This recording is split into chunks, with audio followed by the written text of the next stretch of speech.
The year is 2324 AD. Humanity has progressed in many fields, but one thing remains unchanged: our brains.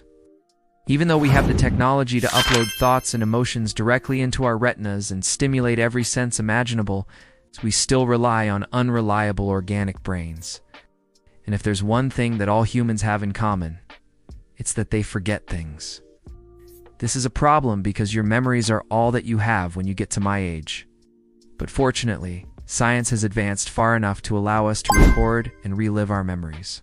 At first, this was only available to the rich, but soon, the entire market shifted to a free-to-play model. Every moment you live is converted into an NFT. You can upload it to the blockchain and trade it like any other cryptocurrency. You can use your memories to buy power, wealth, or even immortality. And the more rare and vivid the memory, the more value it holds. Some memories are so precious that people keep them private, while others go viral and become part of pop culture. All memories eventually lose value, though, except some memories hold so much power that some people will kill to possess them. These are the echoes of the past, and they could be the key to controlling the future. And now I'm going to show you how to steal them. What's up? Welcome to my channel. Today, we're going to talk about a new anime called Echo. Let's get into the tropes. We open with a lone hacker stealing memories via his smartphone. He quickly uploads the data to a shady website. It seems like a simple transaction, but the payment is anything but basic. In exchange for his hard work, he receives a glowing sphere that contains the memory. The client then uses a neural interface to download the memory into his brain. As soon as the transfer is complete, the client experiences the memory firsthand. After the client leaves, the hacker goes back to work. His name is C2, and he doesn't seem to have a care in the world. That is until he gets a visit from a mysterious woman. She asks him for a favor and warns him to stay out of dangerous territory. Soon enough, though, she gets interrupted by an assassin, and the two begin to fight. The assassin easily overpowers C2, but he manages to escape. Ow. Later on, he finds out that the woman died in the battle. Her last name was Echo, and she belonged to an organization that was after him. It turns out that the favor that she asked for was to take her memories off the network. Memories can continue to be traded after a person dies, but that comes with a serious ethical dilemma. How do you prove that someone is dead if their consciousness lives on in the minds of others?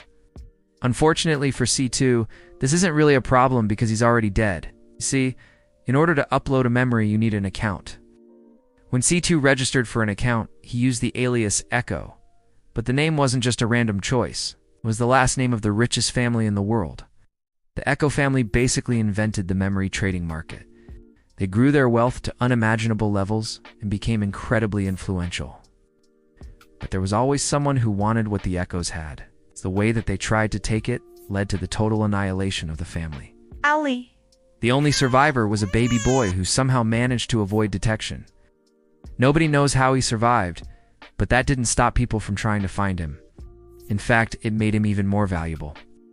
The search turned into a decades-long manhunt, and anybody with useful information was paid handsomely. The irony is that the manhunt actually ended up creating more Echoes.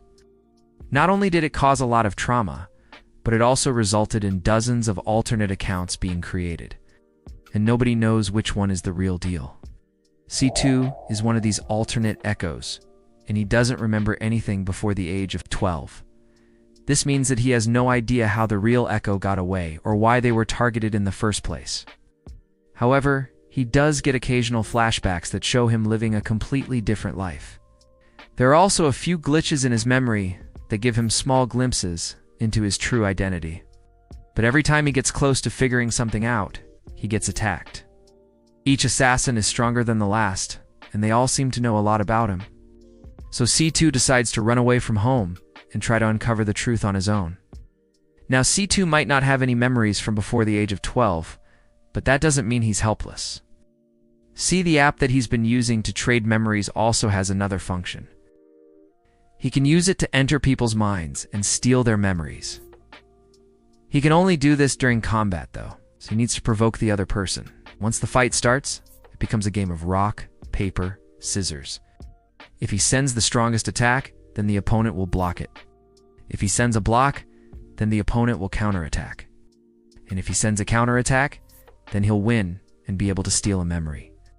After successfully stealing a memory, C2 is transported to the virtual space, where he can trade it to anybody he wants. While all this is happening, we're also introduced to a young street racer named Banna. She doesn't have access to the memory trading market, but she does have some racing NFTs that she's trying to sell. One day she runs into a shady character named Roller. He buys the NFTs from her, but that was just a front. He really wanted was to steal her memories. Luckily, C2 witnesses the attack and saves her. They team up, and Banna helps C to regain some of his lost memories. And it seems like things are looking up, but C2 soon learns that there's a price to pay for every victory. Each memory that he steals takes a little piece of his soul. And as he becomes stronger, he starts to lose humanity. But even if he can overcome that problem, he still needs to worry about his enemies. Secret organizations have been hunting him down since birth, but they're nothing compared to the threat that's coming his way. Enter Kaiser Solace. He's one of the most powerful fighters in the world, and he's undefeated in combat. In fact, he's never even been touched. Kaiser is a bounty hunter who specializes in bringing back rogue echoes. And when he sets his sights on you, there's nowhere to hide. But Kaiser isn't the only threat that C2 needs to worry about.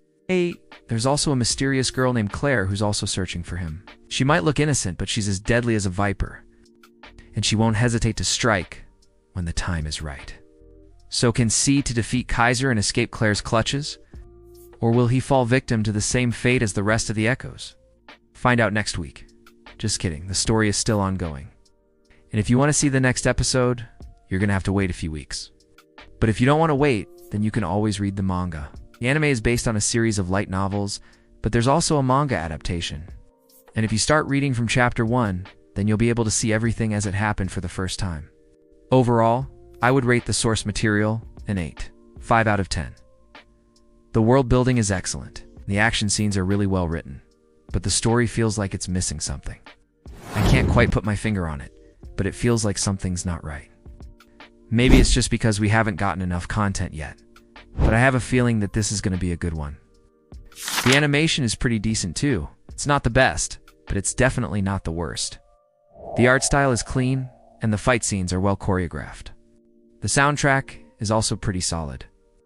The music is nothing special, but it fits the tone of the show well. The voice acting is good too. The Japanese voice actors do a great job with the material they were given, and the English dub is also pretty solid. So if you're looking for a new anime to watch, then I would definitely recommend Echo. It's not perfect, but it's definitely worth checking out. That's all for me today. I hope you enjoyed this video. If you did, then please leave a like and subscribe. I'd really appreciate it. Anyway, thank you so much for watching, and have a great day.